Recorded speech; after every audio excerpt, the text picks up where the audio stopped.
सनातन धर्म और इस्लाम ट्रस्ट में आपका स्वागत है। जय श्री राम। मुसलमान कहता है कि हम अल्लाह के सिवाय किसी की इबादत नहीं करेंगे। ज़रा उससे पूछिए तो कि जब इस्लाम नहीं था तो अल्लाह कहाँ था। इसका मतलब ये होता है कि अल्लाह जो है पूरे विश्व का मालिक है।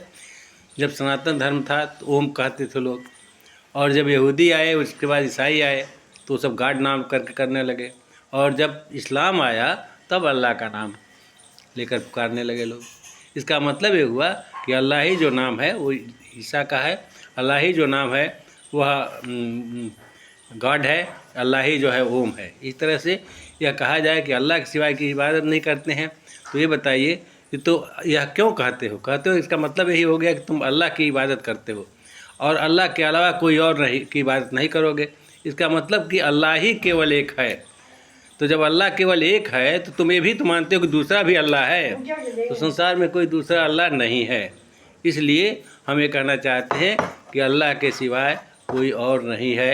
हम भी कह रहे हैं और अल्लाह के सिवाय कोई और नहीं है, तुम भी कह रहे हो। लेकिन तुम्हारे ये समझ में नहीं आता है कि जो हम ईश्वर कहते हैं वो भी अल्लाह है, जिसको हम गॉड कहते हैं वो भी अल्लाह है। इसलिए तुम अल्लाह को ही इबादत करते हो, हम ईश्वर का इबादत करते हैं, सब एक ही इबादत करते हैं। तुम्हारे समझ में इसलिए नहीं आता है क्योंकि तुमने कुरान को ठीक से नहीं पढ़ा है। कुरान की आयत 136 बकर का 136वां आयत है, जिसमें लिखा हुआ है कि कह दो कि हम तो ईमान लाए हैं अल्लाह पर जो उस पर हम पर उतारी गई है। अर्थात अल्लाह ने पर हम ईमान लाए हैं, अल्लाह को हम ईश्वर मानते हैं, और जो हमारे कुरान में लिखा हुआ है उस पर भी जो मूसा, इब्राहिम, इस्माइल, इसहाक और याकूब की संतानों पर उतारी गई है। अर्थात ये कौन लोग हैं? ये सनातन धर्म के मानने वाले लोग हैं। यह इस्लाम के पहले के लोग हैं जो इसमें लिखा हुआ है। तो ये सनातन धर्म को मानने वाले लोग थे। तो इन पर जो उतारी गई, इन पर 33 कोट देवताओं के लोग पूजते हैं, इसलिए उन पर जो उतारी गई है और जो मूसा और ईसा की किताब में मिली है गॉड, उसको जो लोग मानते हैं, तो ये कुरान कहता है कि हम इसमें किसी में किसी तरह का फ़र्क नहीं करते। ये सब एक ही हैं, इसमें फ़र्क नहीं है। तो जब एक ही हैं तो तुम ये क्यों कहते हो कि अल्लाह की इबादत नहीं करते हैं? तुम अल्लाह की इबादत करते हो, तुम ईश्वर का भी इबादत करते हो। तुम अल्लाह की इबादत करते हो, तुम गॉड की भी इबादत करते हो, क्योंकि अल्लाह एक ही है, संसार का मालिक है।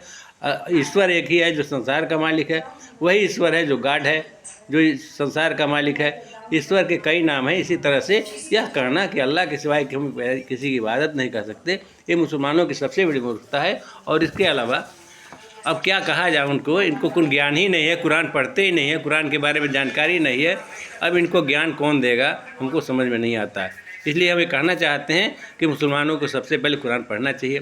कुरान तो पढ़ते नहीं, कुरान रट लेते हैं, कुरान के बारे में कुछ नहीं जानते हैं। ये जो नमाज भी पढ़ते हैं तो नमाज में क्या कहते हैं ये भी नहीं जानते हैं। इनको केवल यही है उठक बैठक करना, एक्सरसाइज करना, बस उसी को इबादत समझ लेते हैं, जबकि ये गलत है। क्योंकि ये कहा करते हैं कि अल्लाह के सिवा हम किसी की सजदा भी नहीं करेंगे, जबकि अल्लाह ने कहा है कि हे फरिश्तों तुम आदम की सजदा करो। तो सारे फरिश्ते आदम की सजदा किए, इल्बिस नहीं किया वो काफिर हो गया। अल्लाह कहता है कि तुम आदम की सजदा करो, इसका मतलब क्या हुआ? आदम जो है प्रथम पुरुष हैं और अंतिम पुरुष जो है माता पिता है, अंतिम पूर्वज हमारे माता पिता हैं। इनके बीच में जितने भी बड़े लोग हैं सबका सजदा करना चाहिए। इसलिए हम कहना आपसे चाहते हैं कि जो मुसलमान अपने माता पिता की सजदा नहीं करता है वो काफिर होता है। यह कुरान कह रहा है, हम नहीं कह रहे हैं। इस तरह से हम ये चाहते हैं कहना कि तुम पहले कुरान समझो, कुरान पढ़ो। सजदा करना इबादत नहीं है। सजदा करना यदि इबादत होता तो मस्जिद में जा कर के तुम माथा टेक कर चल देते, इबादत हो गया तुम्हारा पूरा। लेकिन सजदा करना इबादत नहीं है। सजदा करना जो है माता पिता की सजदा करना, किसी समय कभी किसी के सामने किसी समय में, उसमें कोई रिस्ट्रिक्शन नहीं है। लेकिन इबादत में रिस्ट्रिक्शन है कि तुम 5 बार नमाज पढ़ोगे और हर बार तुम वजू करोगे, उसके बाद से तुम रकूअ पढ़ोगे, उसके बाद सजदा करोगे। उसकी एक विधि है, विधान है, लेकिन सजदा के लिए कोई विधान नहीं है। इसलिए अपने माता पिता को तुमको भी सजदा करना चाहिए, सम्मान करना चाहिए, और ये कोई गलत बात नहीं। हमारे 2 पूर्वज हैं, एक जो जिसको राम हम कहते हैं वो भी तुम्हारे भी पूर्वज हैं, और जब तुम्हारे पूर्वज हैं तो जब हम जैसे राम कहते हैं तुमको भी जैसे राम करना चाहिए। इसलिए तुम ये समझ ही नहीं पा रहे हो कि हमारे पूर्वज कौन है। हमारे पूर्वज जो हैं उससे राम हैं, और तुम्हारे पूर्वज से राम है, और संसार के सभी लोगों के पूर्वज से राम है। क्योंकि इस्लाम के पहले ईसाई धर्म था, उसके पहले इस्लाम के पहले इस्लाम सबसे अंत में आया, उसके बाद ईसाई धर्म आया, उसके बाद यहूदी धर्म आया, उसके बाद सनातन धर्म आया। सनातन धर्म के बाद कोई धर्म ही नहीं था, सनातन धर्म ही पूरा चला आ रहा है। इसलिए सारे मनुष्य को श्री राम की श्रद्धा करना चाहिए। जय श्री राम।